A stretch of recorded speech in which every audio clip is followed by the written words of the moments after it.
Subscribe कीजिए हमारे channel physics with Kaur को और बेल आइकन को दबाइए लेटेस्ट एजुकेशनल वीडियो को सबसे पहले देखने के लिए। Hello everyone, welcome to our channel physics with Kaur. आज की जो वीडियो है वो Bohr theory of hydrogen atom का पार्ट 2 है। अगर आपने पहली वीडियो नहीं देखी है तो आप उस वीडियो को भी पहले जाके देखिए, क्योंकि उसमें से भी आपको काफ़ी चीज़ें सीखने को मिलेंगी और ऑलमोस्ट चीज़ें लिंक्ड हैं पुरानी वाली वीडियो से।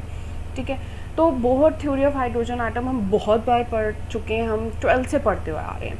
ठीक है, पर इससे बेस्ड क्वेश्चन कैसे आते हैं, हम उन क्वेश्चंस को कैसे अटेम्प्ट करना है, वो बहुत ज़्यादा इम्पॉर्टेंट है। मैं इन डेरिवेशंस नहीं करवा रही हूँ, खाली जो 4 या 2 फॉर्मूले हैं जो आपको याद रखने हैं सो दैट कोई भी क्वेश्चन आए इन 4 या 5 फॉर्मूलों से ही आता है। ठीक है, अगर आपको इन फॉर्मूलों का मतलब पता है, इन पे कैसे क्या चीज़ कैसे डिपेंडेड है, तो आप आराम से क्वेश्चन कर सकते हो। ठीक है, तो फर्स्ट मैं आपको चीज़ें को लिंक्ड करवाऊंगी सो दैट आपको कोई भी दिक्कत ना हो। ठीक है, पहला आता है R, that is known as Rydberg constant. That is known as Rydberg constant, जिसका फॉर्मूला होता है m e की power 4 upon 8 epsilon naught h cube c। आपको इसकी डेरिवेशन किसी भी किताब में मिल जाएगी, कोई भी किताब में मिल जाएगी। सो ठीक है, ओके। नेक्स्ट हमारे पास इसी से ही रिलेटेड आता है हमारे पास एनर्जी ऑफ एन एटम की एनर्जी क्या होगी हाइड्रोजन एटम की इन nth ऑर्बिट। ठीक है, तो इस एक फॉर्मूले को याद रखना है। क्या याद रखना है? खाली एक फॉर्मूले को, वो है रिडबर्ग कांस्टेंट। ठीक है, क्या याद रखना है? खाली रिडबर्ग कांस्टेंट का। क्यों? क्योंकि इसी फॉर्मूले से मैं आपको En का फॉर्मूला भी बहुत आसानी से लिख के बता सकती हूँ। अब ध्यान देखो, यहाँ पे क्या है? h cube c। ठीक है, क्या है? h cube c। अगर मैं इसमें से एक h को हटा दूँ और एक c को हटा दूँ, ठीक है, एक h को हटा दूँ और एक c को हटा दूँ और उसकी जगह इसमें मल्टीप्लाई कर दूँ 1/z² अपॉन 1/x स्क्वायर, दो चीज़ें हटाई, दो चीज़ें मैंने इंक्लूड कर दी, that will give me the formula of the En। क्या दे देगा? Formula of the En। और नहीं तो En का सबसे आसान फॉर्मूला आप ये भी याद रख सकते हो, that En is basically equals to 13.6, ठीक है, electron volt z square upon n square, और यहाँ पे क्या आएगा? EV। ठीक है, ये भी एक फॉर्मूला आप याद रख सकते हो, ये भी एक तरीका है चीज़ों को लिंक्ड करने का। ठीक है, या सबसे बेसिक फॉर्मूला कुछ नहीं याद, क्योंकि क्या होता है कि काफ़ी टर्म्स हमारे पास इंडिपेंडेंट आ जाती हैं m के, एप्सिलॉन नॉट के, तो इसलिए मैं ये फॉर्मूला एडवाइज़ नहीं करती हूँ। मैं कहती हूँ कि भाई एक फॉर्मूला याद रख लो r का, और उस r से फॉर्मूले से क्या करो, जब यहाँ से डिनोमिनेटर से एक h और c हटाओ ना, तो ऊपर z स्क्वायर और n स्क्वायर नीचे क्या कर दो, ऊपर मल्टीप्लाई और नीचे डिवाइड, तो आपको बस En का फॉर्मूला आ जाएगा। That's it, simple. नेक्स्ट आता है हमारे पास वेलोसिटी का formula, velocity of an electron moving in an orbit. So हमारे पास v क्या होगा? कुछ नहीं है, इसमें आपको z और n का फॉर्म याद रखना, दैट इज़ 2.186। आप इन सब चीज़ वैल्यूज़ डालोगे तो आपके पास आएगा 2.186 इंटू 10 की power 6 into z upon n। ठीक है, so v is directly proportional to z, इससे हमने ये कंक्लूड किया, and v is inversely proportional to 1/n and z independent of the mass. Mass का कोई टर्म नहीं है।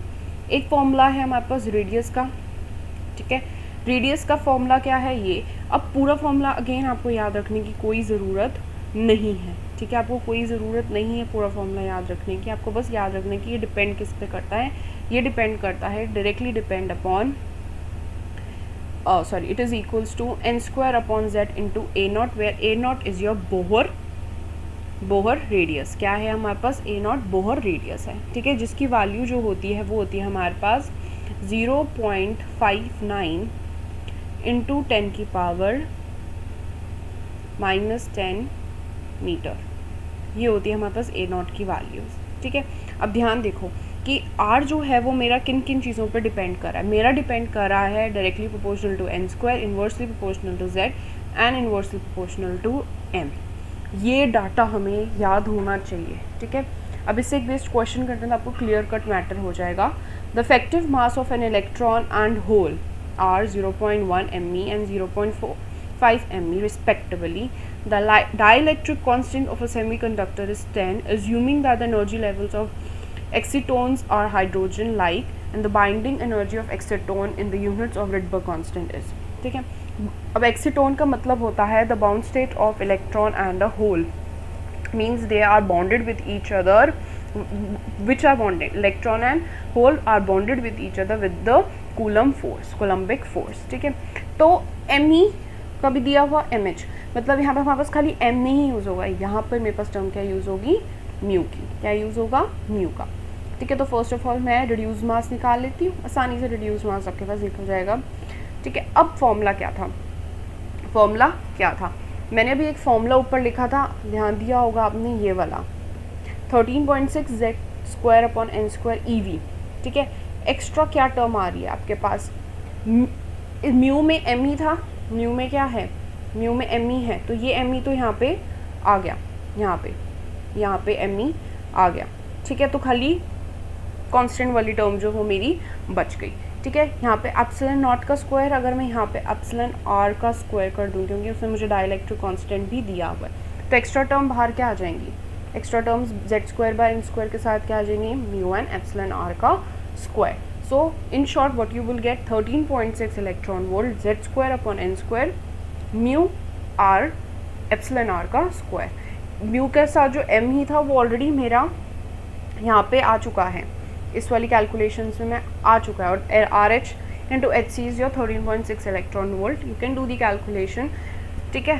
तो सिंपल है ये, कोई दिक्कत नहीं है, क्यों, दोबारा समझ लीजिए, इस फॉर्मूले को ध्यान से देखिए, ठीक है। इसमें फॉर्मूले में क्या था कि मैंने क्या कहा था कि यहाँ से एक एच सी गायब करोगे और क्या मल्टीप्लाई करोगे, जेड स्क्वायर और एन स्क्वायर, ठीक है। तो मेरे पास क्या आ जाएगा, ई एन, ठीक है। और अगर मुझे ई एन को रेडबर्ग कांस्टेंट की फॉर्म में ही लिखना है तो फिर मैं ऊपर मल्टीप्लाई कर दूंगी एच और सी, ठीक है। इधर तक क्लियर।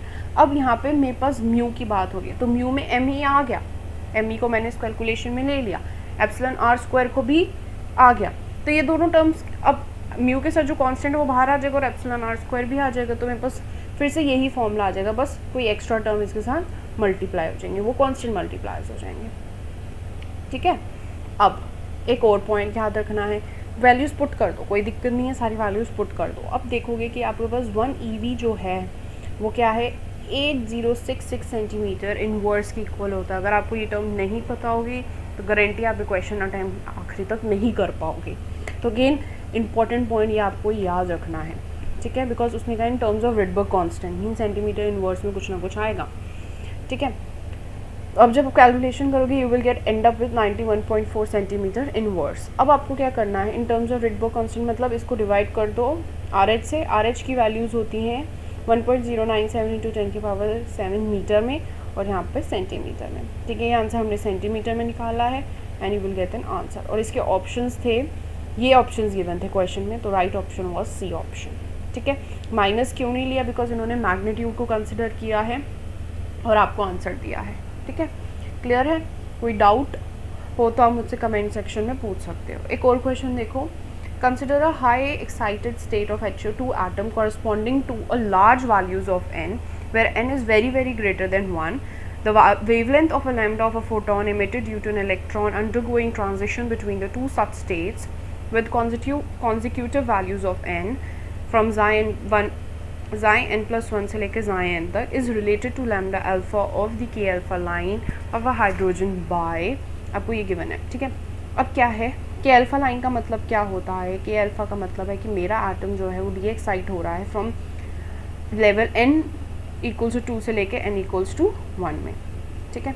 तो 1/λ alpha = r nf² upon -ni², ये फॉर्मूला हमने लास्ट लेक्चर में डिस्कस किया था। फाइनल किधर गिर रहा है, 1 में, इनिशियली किस में है, 2 में। वैल्यूज़ पुट करो, r की वैल्यू आ जाएगी, बिकॉज दे आर रिलेटेड, दोनों उसने क्या कहा है क्वेश्चन में, दे आर रिलेटेड। तो ये वाली r की वैल्यू हम इस वाले केस के लिए डालेंगे जहाँ पे मेरा जो एटम है वो xi n plus 1 से xi n में जा रहा है, तो फाइनल कहाँ जा रहा है, n में, तो फाइनल स्टेट क्या हुई, n²। सो 1/n² माइनस 1/n+ का स्क्वायर, सॉल्व करो तो आपके पास क्या आएगा, आपके पास आएगा n², मतलब आप इसको पूरा टोटली सॉल्व करोगे, n से n² कैंसिल, 2n + 1। अब उसने क्या कहा, n is very greater than 1, तो खाली 2n आएगा, यहाँ से भी 1 वाला कंट्रीब्यूशन गायब हो जाएगा, तो you will left with 2r/n³ और अपनी r की वैल्यू जो है वो इस वाले से इस वाली इक्वेशन में आप डाल दीजिए, आपके पास आ जाएगा lambda is equal to 3n³ lambda alpha upon 8।